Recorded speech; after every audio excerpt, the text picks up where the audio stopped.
The fuel that feeds our human existence is caring for each other. And what actual care is something I've had to learn by undoing a lot of cultural programming and upbringing. Your cup has to be full in order for you to give authentically without depleting, self-abandoning, or any of that. So for you to give from a place of overflow and authenticity, you actually need to also know how to receive.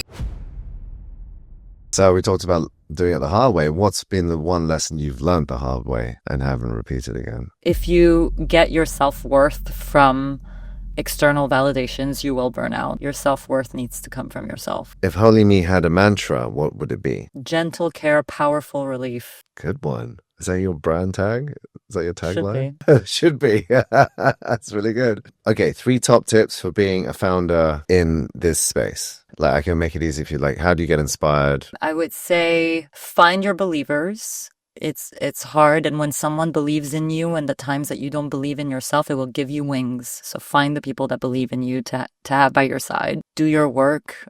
Your patterns, your programming will really help you achieve what it is you want to achieve or manifest what you want to manifest. Because often our subconscious is driving our decisions, and unless you can raise your awareness, you will be limited and unable to achieve your dreams. And just start, because the path will become clear on the path, but you need to start. I wanted to sort of maybe end on a little bit controversial for founders. Us growing up, being a founder was the coolest, it's one of the coolest things. Like being a rock star, being a founder. Is being a founder all that it's cut out to be? And is it really providing you what you're searching for? Look, the reality is that I started Holy Me for something that feels bigger than myself. And it's really a mission that is beyond me, and that drives me in the hard times. I think if you're doing it for a lifestyle, for some people it works.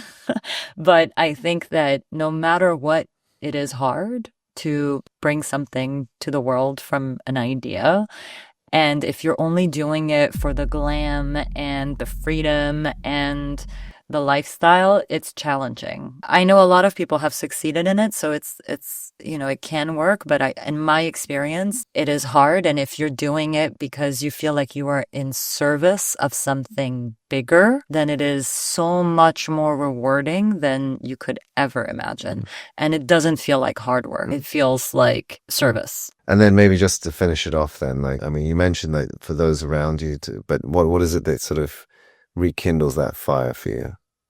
Or, we talked about doing inner work, inner healing before. Is there anything significant there? It's really, really important for me to have my self-care practices. Like, they really ground me. They really fill up my cup and shape how I show up in the day. So I know that when I don't do my routines, then I show up differently. So even for my team and for everybody else, I have to do my morning routines. So they're critical. Which is? My morning routine.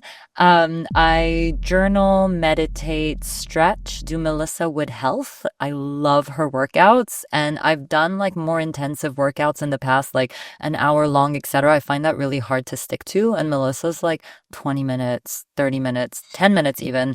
There's programs that works for everything, and it's super gentle, and I find actually my body has never felt fitter and better than sticking to her workout. So I love her workouts. And I do dry brush. I use my balm, and I already said meditate, that I meditate after. And that for me is super nourishing.